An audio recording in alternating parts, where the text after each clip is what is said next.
Hello, ladies and gentlemen. Good morning, good afternoon, or good night, or whatever ungodly hour you find yourself listening. We are the Bards Against Humanity, here to strum your lute and absolutely wreck your ear holes. So prepare for a podcast that's going to hit harder than a nat one in bed, because we're coming in your ears. That's right. I'm here today with myself, Leo, yo, and Dan, of course. Of course, we introduce ourselves every time. If you forget our names at this point, I would be hurt. It's mainly for the guests, if we have a guest on, realistically. That's absolutely true. So fair. But today we are finishing off the two subclasses of the Barbarian, the Path of the Zealot, and the Path of the World Tree. Don't know why I'm saying the weirdly, but it's a decision I've made. The made, fuck's sake. Emphasis because it's new and it's exciting, and to show that you yourself are excited. Are you not excited? The psyched? Blah, blah, blah, blah. I am super psyched. So psyched. So which one do you want to talk about first? Are we going to go with the brand new one, or are we going to comparison? Well, what are you thinking? Since you're not the spell guy, I'm going to give you the opportunity to choose this one. Which one would you like to start with? Because I'm not the spell guy. That has terrified me, because in my notes there's not many spells about either of these two. Because there's not. Because there's none, right? Don't freak me out like that. It's just making me panic. Making me panic like I've not done the correct subclasses. It's okay. It's okay. You have done the right ones. It's just because you're not the spell guy, and you've made this perfectly abundantly clear in the druid episodes we've done. Yeah. You're not the spell guy. Yeah. So what we're doing is we're just going to give you the opportunity to choose if you would like to, choose. Ayo, the wizard is going to be a time, but I think what we'll do is we'll end on the new, and we'll start off with Path of the Zealot. Okay, well, would you like to bring us in and tell us what the fuck the Zealot's about? The Zealot, their rage is a static episode of divine union that infuses them with power. So they often allies to the priests or other followers of their god/pantheon. I nearly pronounced as Pantheon. That sneaky H. Sneaky H. So they tend to be, they have a static union with a god. That's kind of their vibe. They're religious angry. So in a way, it's sort of like a less crusadery version of a paladin. Without the big hitting smites. That's actually, yeah, pretty much. Pretty much. Which is pretty cool. At level 3, it is pretty cool. Pretty cool. And at level 3, they have Divine Fury. This has not changed whatsoever between 2014 and 2024. That's perfect. On each of your turns, while your rage is active, the first creature you hit with a weapon or unarmed strike takes extra damage equal to 1d6 plus half your barbarian level, rounded down. The extra damage is either necrotic or radiant. You choose each time you deal the damage, which I think is super awesome. That's just great. In case you've got that sneaky little fucker. Sorry, I got really excited. That's okay. We're all excited. We're all excited. The only change that happened with Divine Fury is, once again, I'm going to gas this up until I'm sick of it, they've specified unarmed strikes. Beforehand, it was just weapon attacks, and unarmed strikes weren't counted as weapon attacks. Sorry, that sentence really wrecked in my brain there for a hot second, and it really shouldn't have.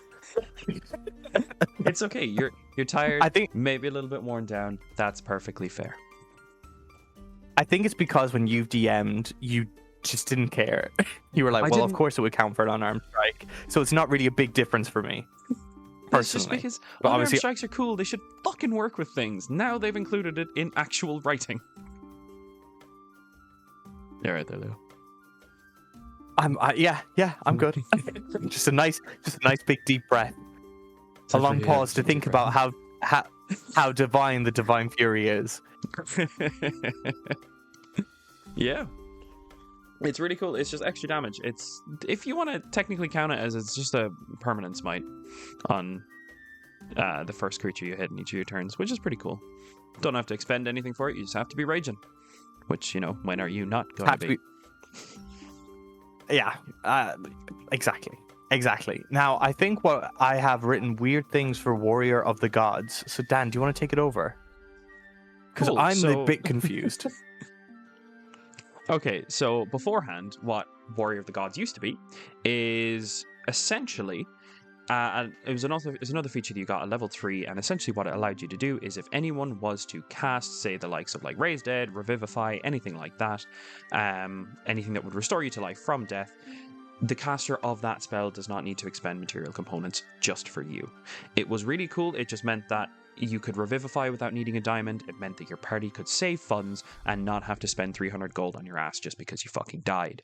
Now, the path of the Zealot for the new 2024 edition has changed quite a bit.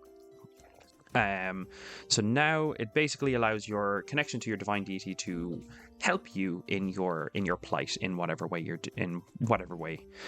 whatever way they can. So you have a pool of 4d12s that you can spend to heal yourself as a bonus action. You can expend a number of dice from that pool and regain hit points equal to the roll's total.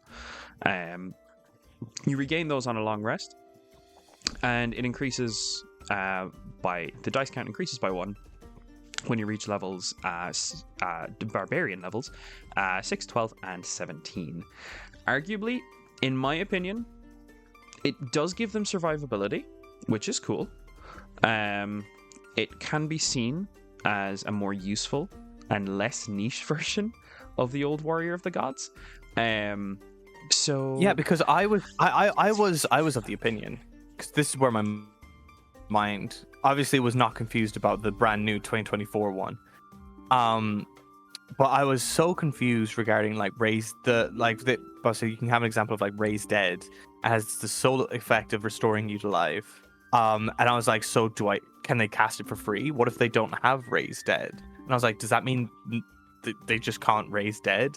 It's just a component thing? Very much confused me.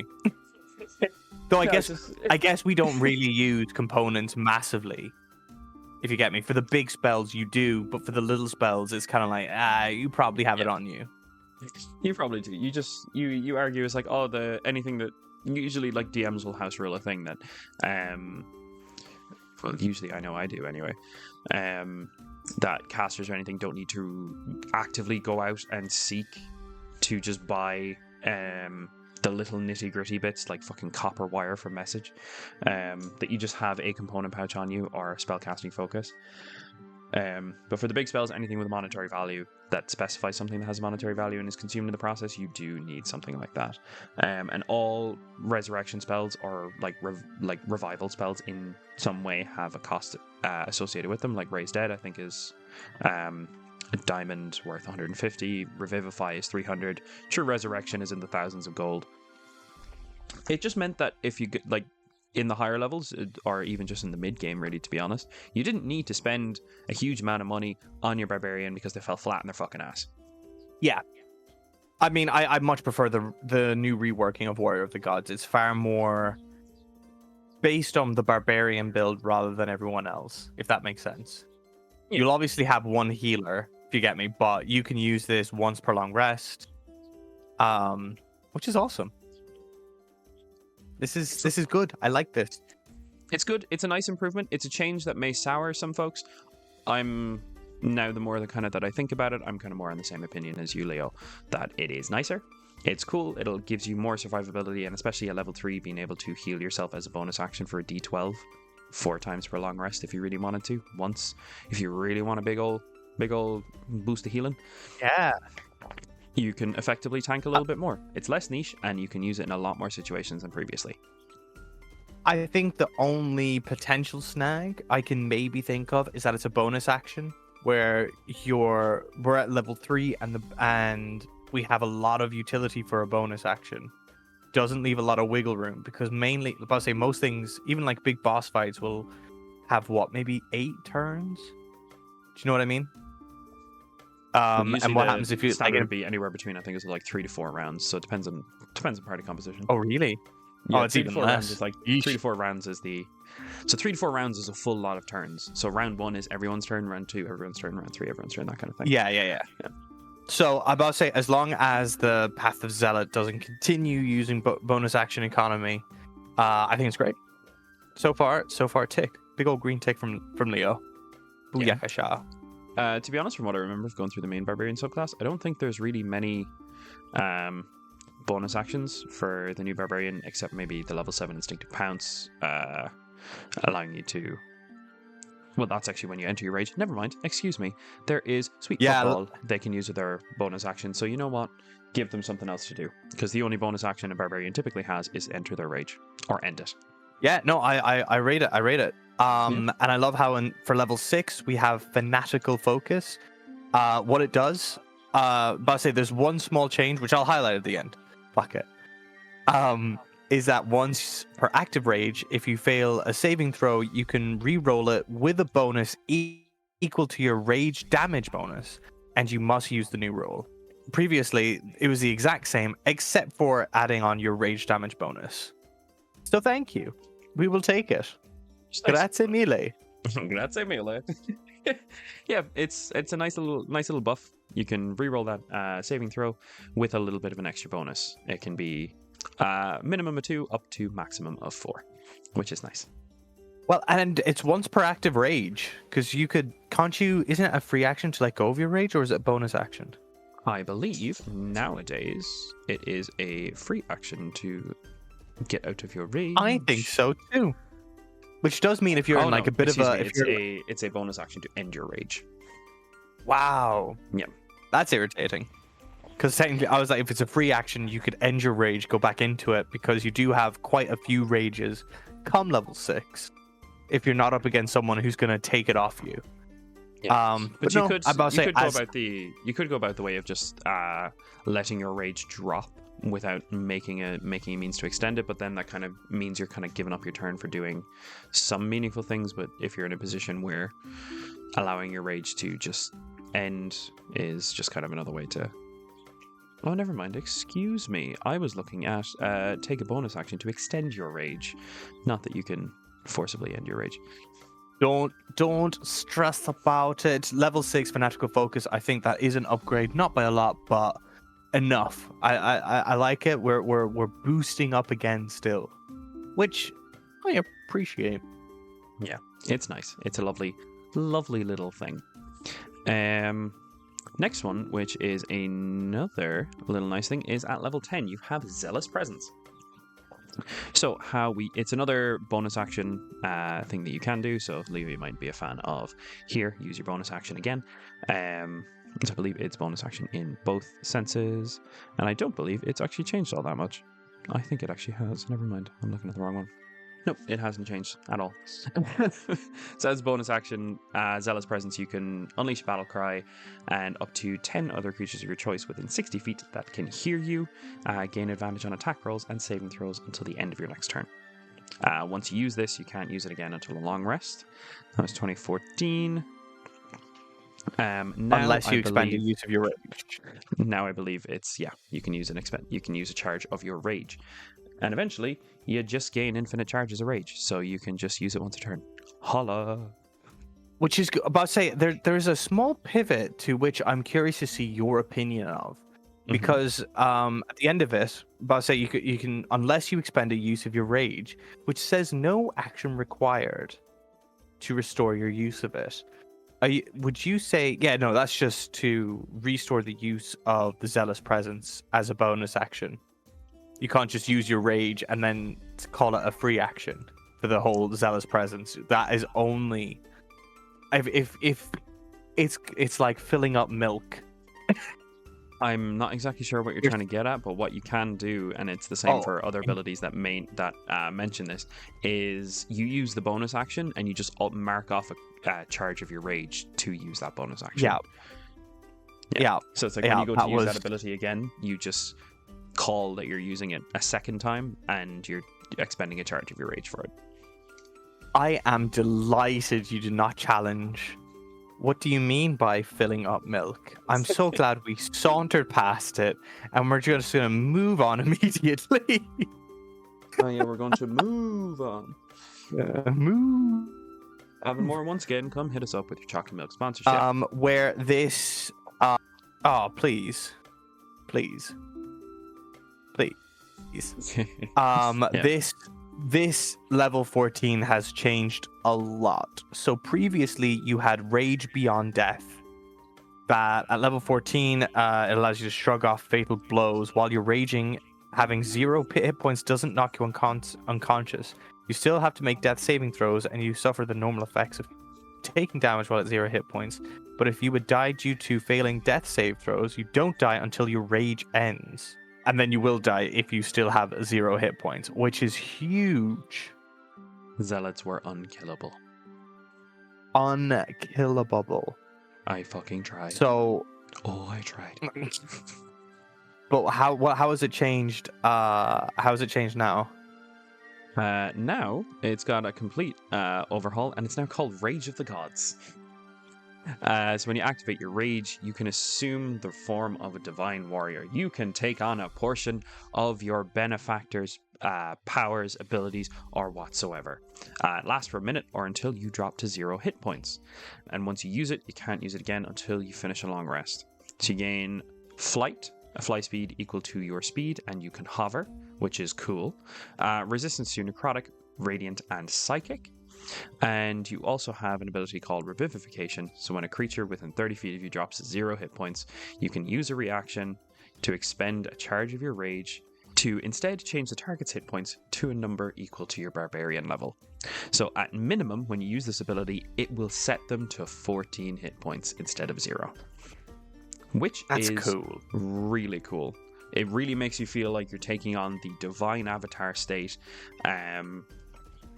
It makes you feel like a force on the battlefield. What's scarier than a barbarian that resists multiple sources of damage?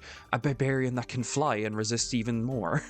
Yeah, I think you know what? I by itself, by pure comparison, I do think that the 2014 one works better than this one. However, the 2014 doesn't have that sneaky level 3 ability, the Warrior of the Gods, where you can use a bonus action to heal yourself a lot better, so the likelihood of you being in a down situation is less, and you're resistant to everything. You're resistant to so much. What would it be? Bludgeoning, slashing? Bludgeoning, slashing, piercing, necrotic, psychic, and radiant then if you have your Rage of the Gods active. Now granted, it is once per long rest, so you will probably only be using it in a situation where you most likely need it, or if you know you're going to be getting a long rest soon, or you feel like you can. In my opinion, I prefer this over the old one. Because the old one, while it was insanely flavorful, it felt too much like a berserker-esque ability. It kind of didn't really fit the whole religious fervor that it was going for. Yes. That is kind of like Rage Beyond Death sounds a lot more like you're just too angry to die, and it fits more into the whole berserker theme for me, that you're just so fucking angry that you just say no to anything that's happening. You're still taking damage, it's still going to hurt, but you just bleed through the pain and you just cry out in anger. No one's going to touch you. Whereas this Rage of the Gods fits the flavor of the class a hell of a lot more. I know there's going to be people out there that, you know, Zealot's my baby, don't touch my I can't die feature anymore. It still just means that you have more survivability. You can play the support tank role with the revivification. Jesus fucking Christ! Yeah, it's a Scrabble winner. Don't be mean to yourself. It's a real word. It's a Scrabble winner, all right. But you can play the support tank role a lot more. You can resist a lot more hits. You can heal yourself. You can bring your allies back from the brink of death as a reaction once a turn. As long as you have rage charges, which I think at max you have 6 charges of rage depending on your level. So at 14 you actually have 5 charges, and with, I think it was at the level 15 feature, if you get one more level after that, you have persistent rage, which is every initiative count you restore your rages once per long rest to maximum. So when you have Rage Beyond Death, when you have Rage of the Gods active, or at least when you get to the level of it, you can nearly have 5 full reaction uses, or, well, 4, because you've already gone into a rage and you've activated it. So you'll have 4 uses to be able to bring your allies back and let the healer or the other support members of your party be able to bring things back and do good work. So in my opinion, it's a great improvement. It's a complete overhaul of what that level 14 ability used to be, and fits the class dynamic a lot more. Yeah, I think they've gone very Avatar: The Last Airbender on it, which I appreciate. I have no notes, if you get me. No notes, and this is a man who has not watched Avatar. I have.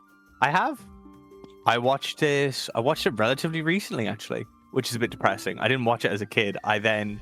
Because obviously they had the live action TV show come out, which was fine. And then Netflix also decided to add the original cartoon for children, which I watched in a weekend.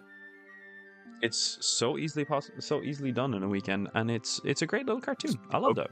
It's good. It's good. No. It holds up. It's good. Yeah, when I'm comparing something to Avatar, I know what I'm fucking talking about. And then I watched Legend of Korra, and I can see. I also watched the whole of Legend of Korra as well. Yeah, and I understand the hate. I haven't watched Korra myself. I didn't mind the show. It's on my list. The funny thing about Korra and why it didn't hold up as well as Avatar: The Last Airbender is because Korra was never guaranteed another season after season 1, and when they realized the first season did actually really well, they didn't have any overarching plots that would have continued way past season 1 like the original Avatar did.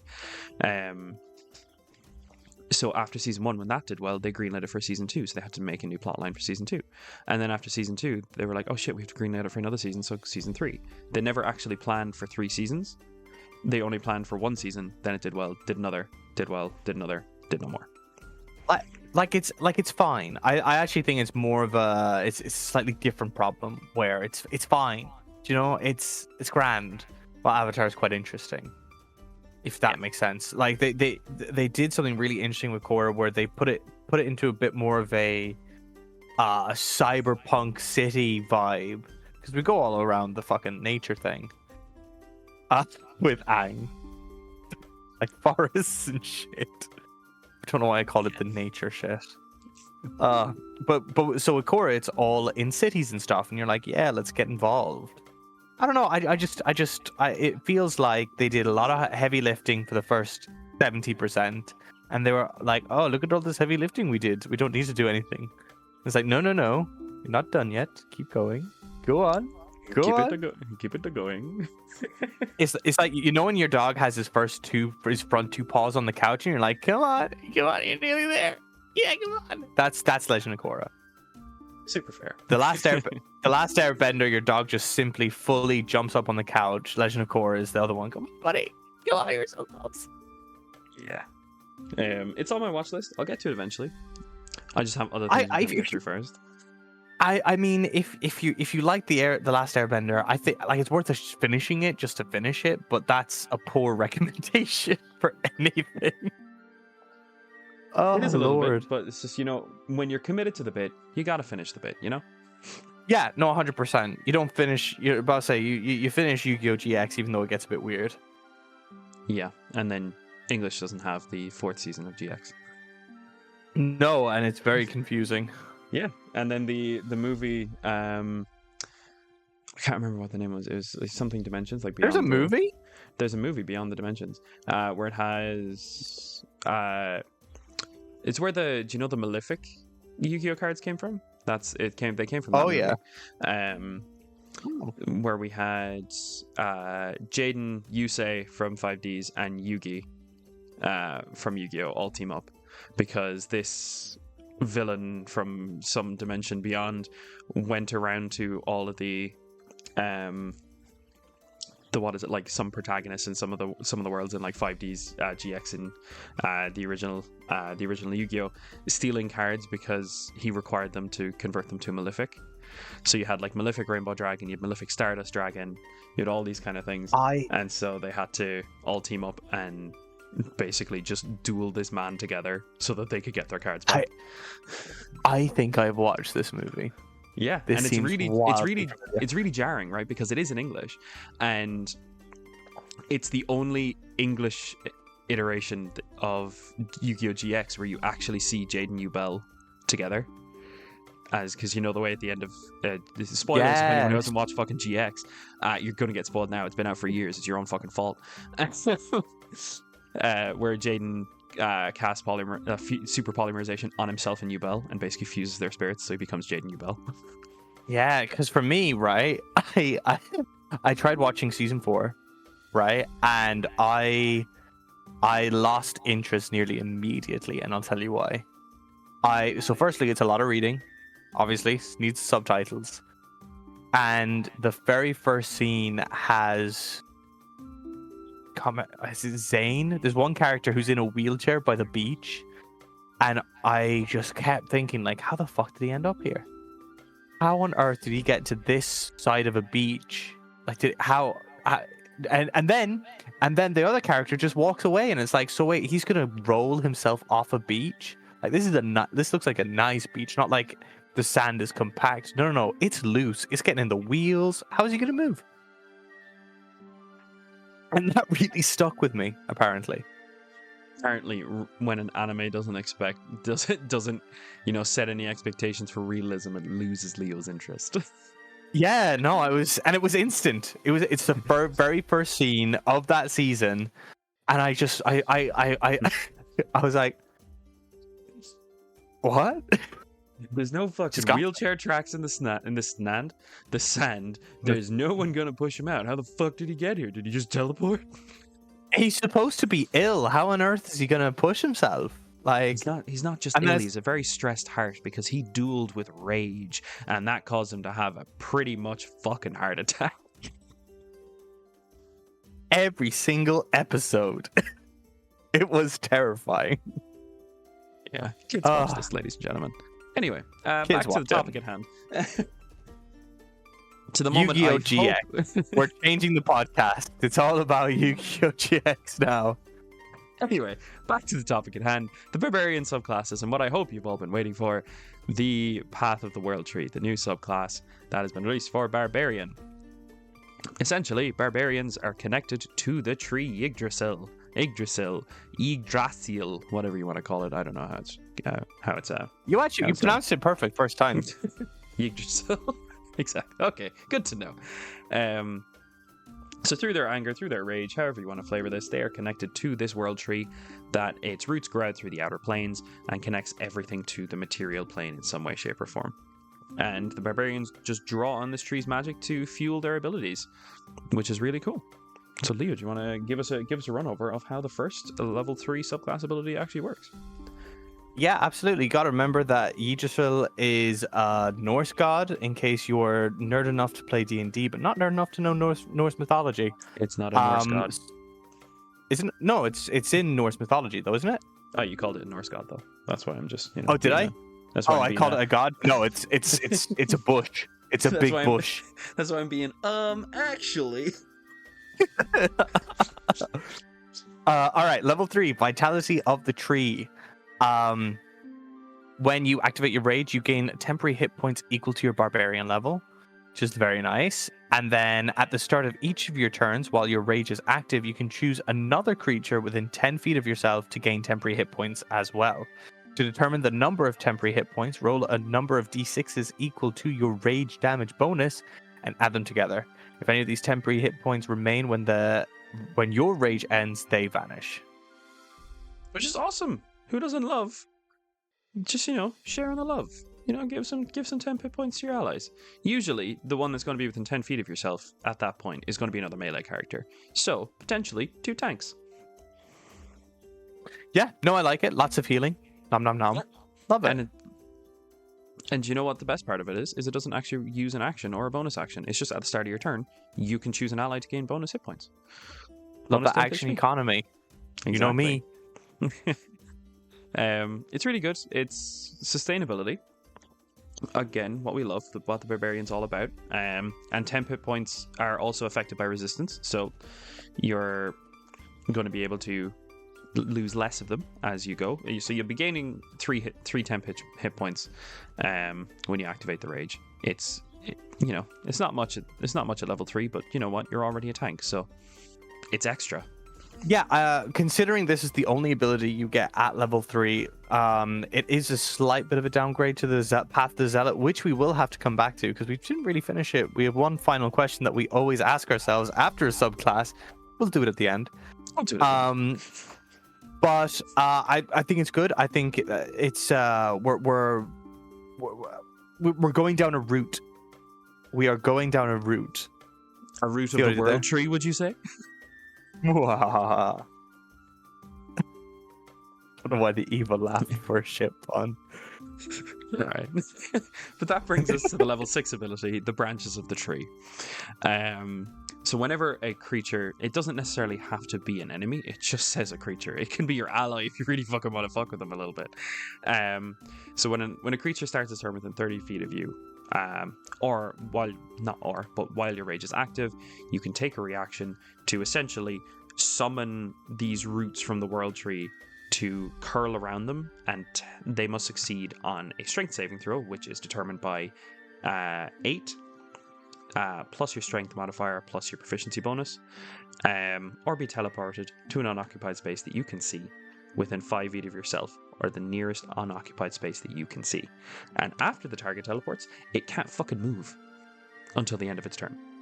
Until the end of the current turn. Yeah, so which is basically... Which is basically its turn, because you target a creature whose turn starts within 30 feet of you. You can use your reaction to entrap them. Yeah. So you teleport them to any of the 8 squares surrounding yourself, and they can't move. So essentially, you're the only one that they can attack, or if they have ranged abilities, they can still use them on other people. But, it just means if you're targeting melee fighters, you become the only target they can hit. It's fun. I'd be very curious to see what it's like in battle, but I feel like the saving throw is not high enough. The saving throw is standard. I know, but you're gonna want. I about to say, yeah. I guess you're gonna want to do this with Yeah. I don't know. The saving throw is standard, and it's a strength save, which is a weak saving throw. So not everyone has proficiency in strength saves. Or very little. I didn't know that. You know what? I keep not listening to you apparently, because I remember you talking about which was considered a strong one was considered a weak one, and I think I had the exact same fucking reaction, which is even worse. It's a good ability. It's battlefield control, which is nice, and especially if this particular creature that you're trying to bring its speed down, say it could be wailing on the wizard in the back line, who could be very close to death on the next turn. You can essentially, once they start their turn, just reaction bring them to you if they fail to save. And they can't run away. And it's a good other way to, if you're in the higher levels, even around level 6, you could have a sneaky enemy that has 1 or 2 legendary resistances. You can attempt to try and burn through those for some of the spells like banishment, other stuff. So it's a really good ability. It's really solid. I find I can see a lot of uses for it, and I kind of want to even play around with it as on the DM side for potentially some threats later down the line, which could be fun. I do see it as a really nice ability. It's battlefield control, as we said, and you're always going to be in your range in the middle of combat. So, but say it can't be stopped from being activated, but you can obviously do the strength saving throw 100%. But it's like if you fail that saving throw, that's it. There's no counter spell. There's no shit like that. Yeah, I'm kind of swinging around to it.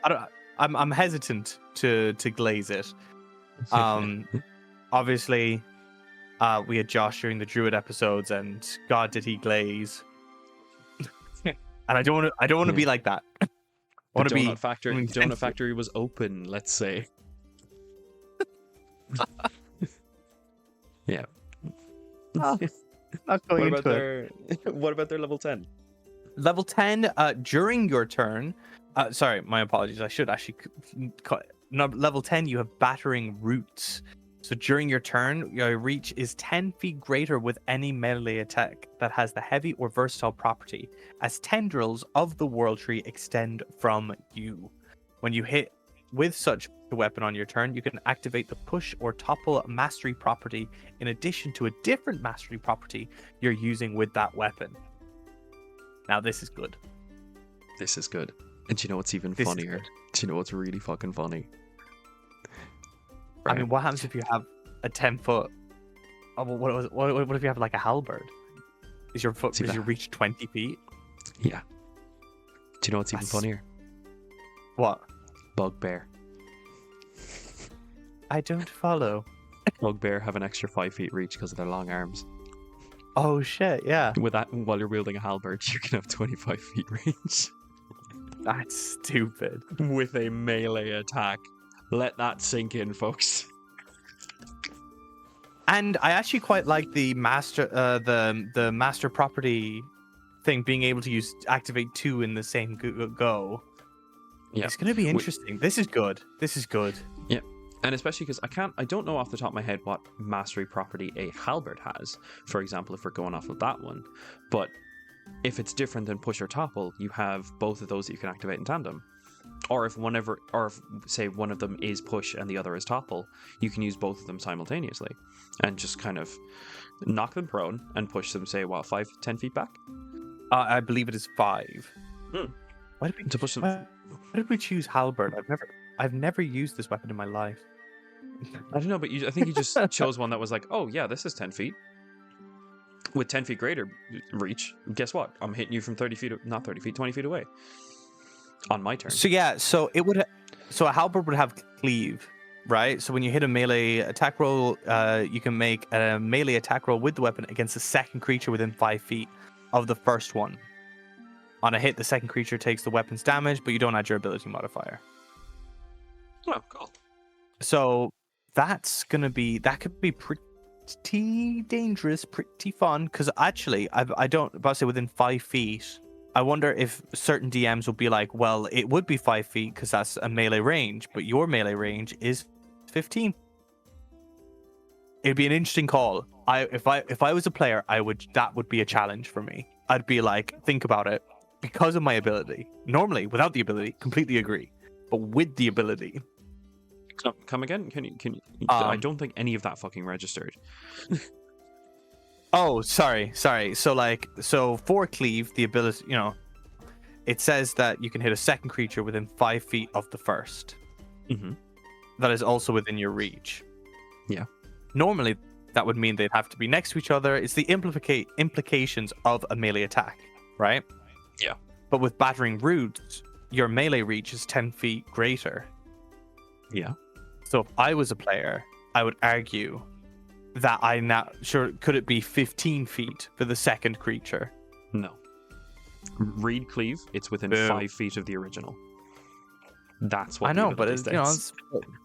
There's no contention there. my reach is so long. There's reach no is so contention long. there. Cleave will allow you to hit an additional creature within 5 feet. Nothing else. I have such long arms. Yes.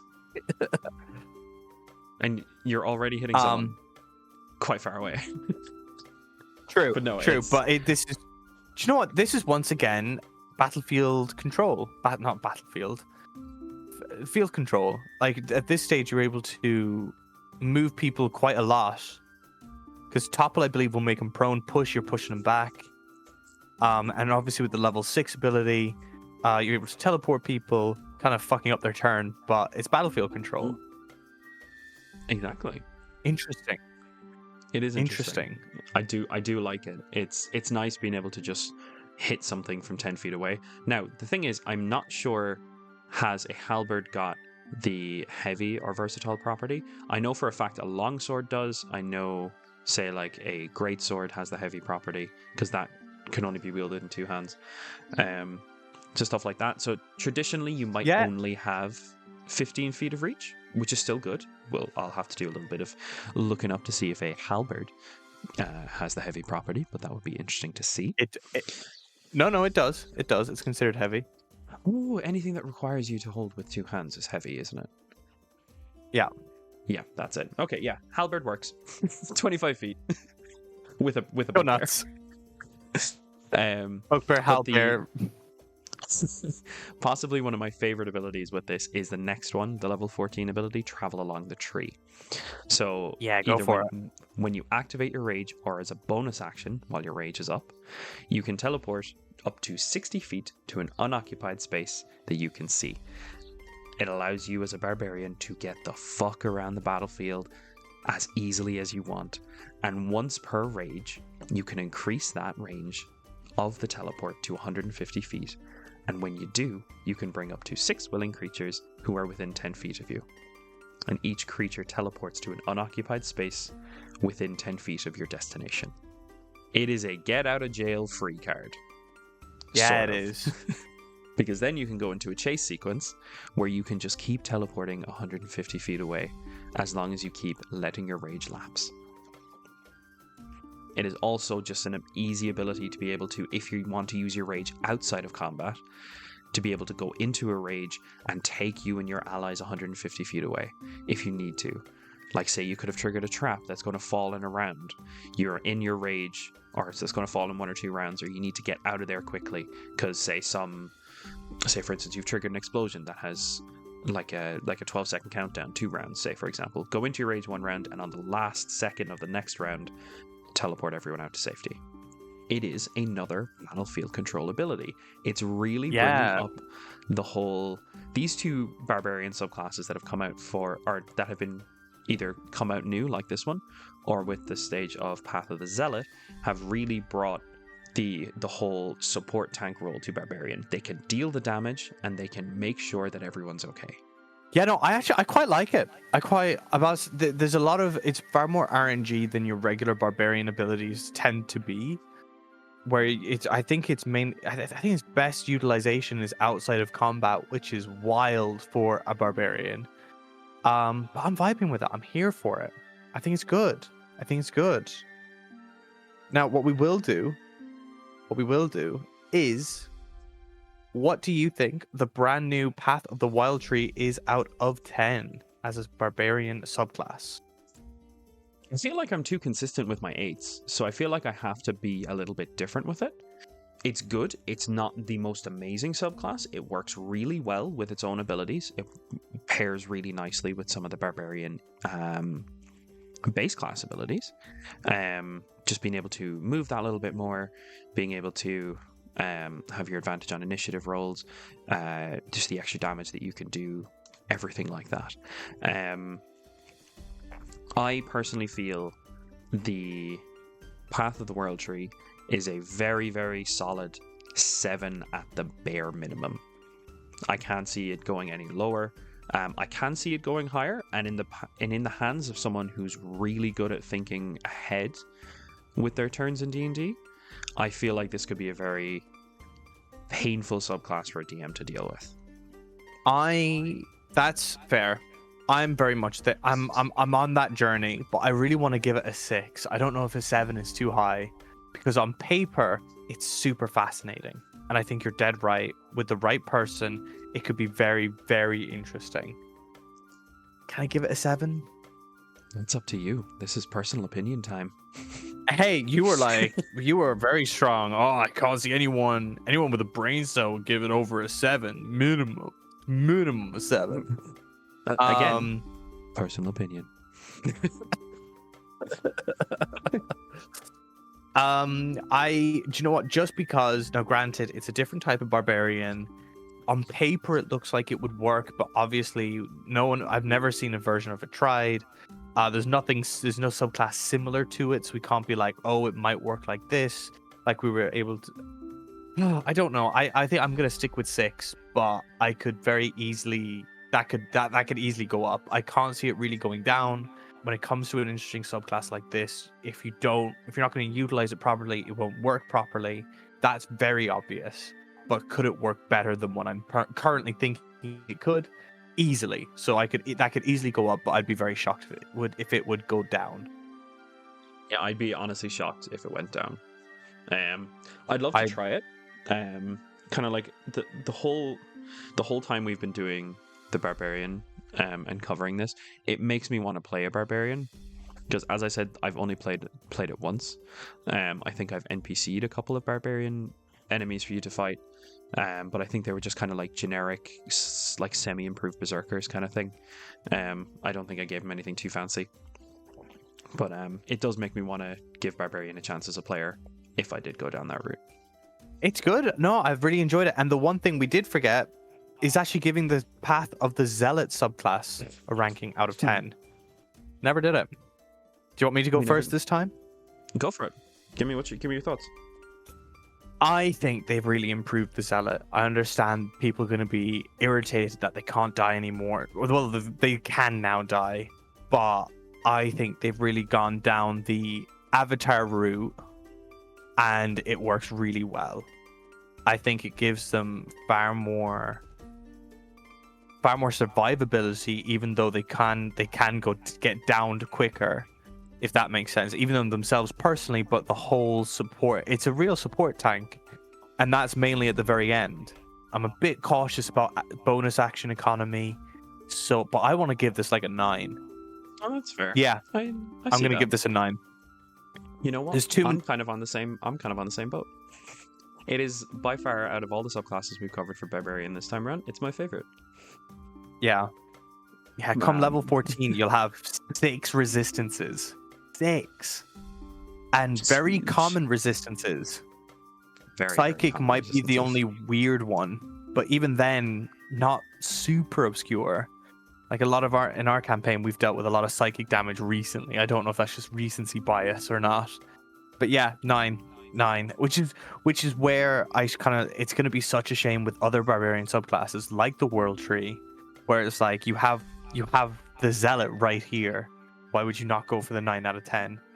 But I hope people do. I think the World-Tree should definitely be tried. I think it would be silly not to try it, but this is 9 out of 10. Oh yeah, easy. Easy. I'm loving this, but it's like when we start going down the ranger route, I'm gonna have to be trying so hard not to be biased. It's gonna. Hey, I got lucky with fighter with champion, though they did actually improve it. I'll give them that. But I got lucky. That's so fair. It's going to be interesting with because obviously we're going to have a few guests. It's not just going to be Josh, and see how they do with their own subclasses, and see if anyone gives it below a 5. That'd be interesting, because I think I really did do that with Circle of the Sea Druid. Really. We went hard, man. We were not nice. I felt so bad for Josh, because he's like, I really want to like this so bad, and I do. Granted, it's a cool sounding subclass. It just mechanically proved it didn't really work that well. Which is why I didn't want to give the World-Tree Barbarian subclass higher than a 6. So I'm like, it reads really well, but yeah. But I'm you know what, 6 out of 10, 9 out of 10 for the Zealot. I'm happy. No, it's Barbarians. They've done well. They've done well, and I'm excited to see how these play. I think I may throw in a figure a way to see if I can throw in like a World-Tree or a Zealot. World-Tree does actually make a bit of sense with how the campaign is currently going, so we'll see how that goes. I agree. The only irritating thing for me as a player is that I think the Barbarian Path of the World-Tree needs to be assisting someone to really thrive, if that makes sense. Honestly, yeah, I think so too. We need a double trouble, and I don't want that. I don't want that at all. He was like, I need to work in tandem. I need help. But I do feel like at the same time it can work well on its own. Having the ability to teleport around by yourself even is nice, and you can do that. Move yourself into a position to be able to grant those bonus 10 hit points out. Yeah, that's so true. I totally forgot about that level 3 ability. Yeah, just being able to give that 10 HP out and just maneuver yourself into a position where you can give those 10 HP out, or coordinate with someone to be able to get together to be able to give those 10 HP out. You're not swaying me. It's still a 6. It's still a 6, but it's a 6 with a cheeky wink and a question mark. It's maybe could be 7. It's me. Yeah. Here's another question I'll propose, since we're finishing off with Barbarian today. Out of the 4 subclasses that we've covered, which one do you think you'd be most likely to play if you were to go and start a new character, say like tomorrow? Path of the Zealot is up there. I wouldn't have given it a 9 otherwise. The Berserker, they made really interesting changes to. We really did. I'd love to. If I was doing it, is this like a one shot or is this like a proper campaign?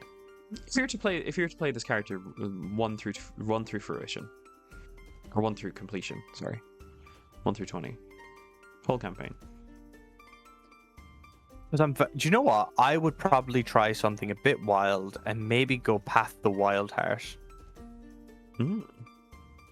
Interesting. I think as a story, going through the whole mechanics, you're so much flavorability, and obviously I'm very good at building characters that can do one thing very well.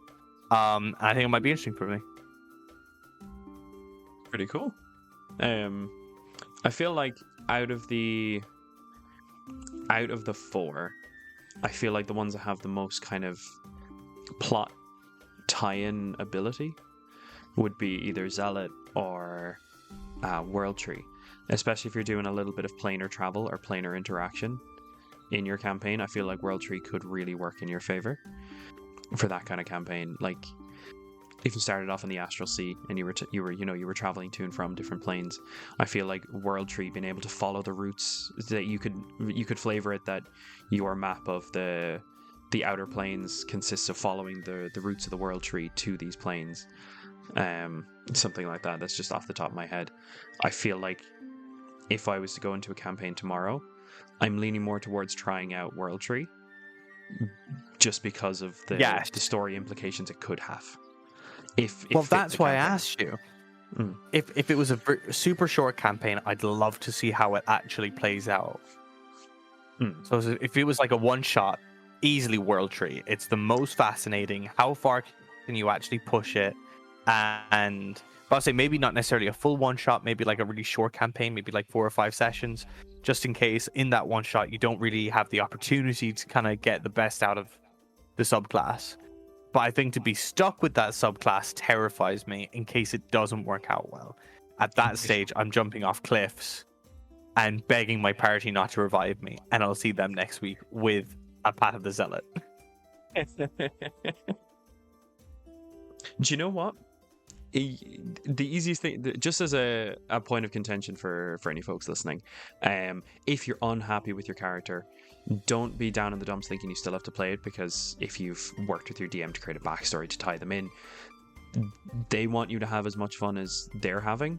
Sure, you might be a little, the two of you might be a little bit like, okay, so the work we've put in won't be put to use, but we can always change that for something else. Say it to your DM. If you're not having fun playing your current character, just fucking text him, give him a call, knock on their door and ask for a cup of tea and sit down for a chat for a little bit, and just say, I'm not having fun with this character, can we work on doing something else? Because it's a bit depressing.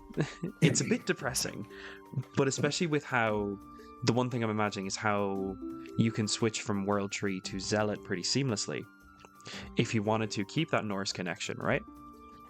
How I'm working it is, something happens in the campaign where you lose your connection. The seeds of the World-Tree that were residing within you, that powered your rage, have left. Say they could have been burned away by an extra power. The connection to the World-Tree could have been cut off from the plane you're currently playing in. That could be a plot device that you solve that could, drive the campaign forward. The BBEG might have cut off the connection to the World-Tree because they need it for something. A god might reach out to you and offer to make you their avatar on this plane because they have need of the World-Tree to reconnect the planes once more. So ergo, you transfer from being a Path of the World-Tree to Zealot pretty easily. And you can work that into a plot device that could work over, say, a session or two.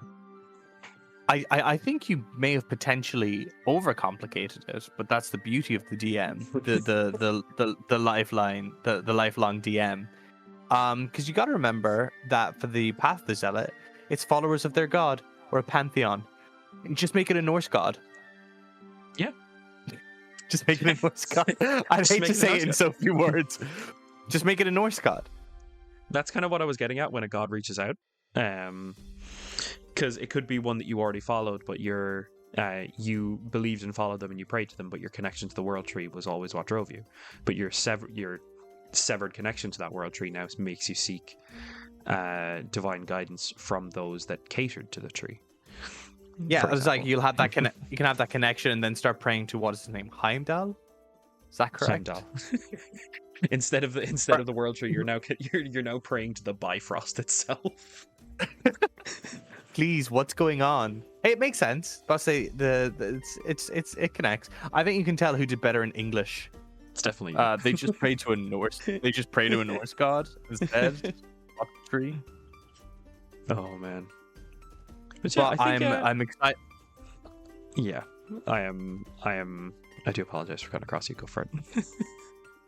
I'm excited. I'm about to say I think they made good things with the Barbarian. I'm excited to see the next class that we cover, and if we have any guests on it or not. Ooh, who knows? I think we had an interest in Monk, so who knows? That might be the next venture we go down. and not Adrian Monk. Come again for Big Fish? I'm so the only person who's walked Monk. Adrian Monk. Yeah, I It's recognize jungle that. out there. Doom, doom, doom, doom, doom. I now Okay. know what you're on about. Is he a detective or a police officer or a consultant or something? And he's like a real germaphobe. He's originally a police officer. John, he's a detective. He just notices stuff. He's I like think Sherlock Holmes vibe, but a germaphobe. Yeah, I think my mum used to watch that. I vaguely remember her watching it. That's the kind of TV I'm into. Legend of Korra and Monk. Who am I? But that, dear listeners, does bring us to the end of another session where the dice are hard, the jokes are harder, and our standards are at an all-time low. If you enjoyed this chaos, be sure to follow and subscribe, and if not, at least we finished, even if you didn't. Goodbye. Goodbye. Stay hungry. Stay angry, you barbarian fanatics.